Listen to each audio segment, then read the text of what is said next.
getir bana. Dostum gül cemali cennettir bana. Ne çare ayrılık zamanı geldi, zamanı geldi.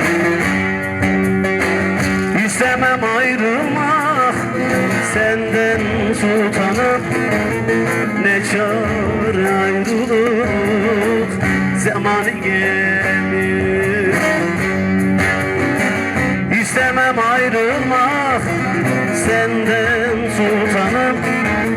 Ne çare ayrılık zamanı geldi.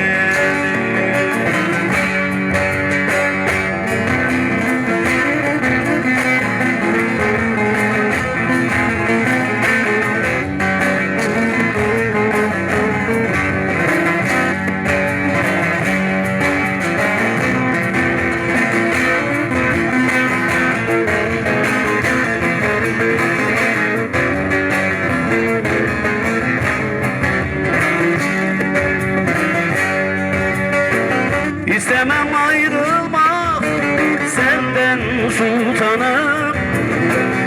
İstemem ayrılmak senden sultanım. Gül cemalin aşkın ile nalanım. Ey canım, çıkarma gönlünden dinin imanı. Ne çare ayrılık zamanı geldi. Çıkarma gönlümde dinin imanı. Ne çare ayrılık zamanı geldi.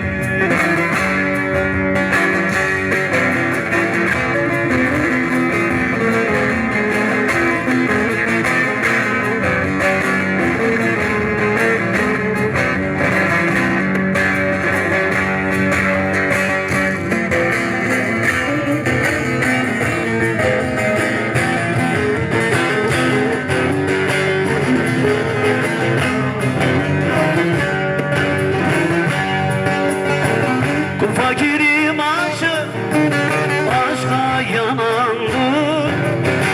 Kul fakirim aşık, aşka yanandır. Hak erenler birbirine kanandır. Ey can bakın, dosta doymak olmaz, olmaz kanan erkandır. Ne can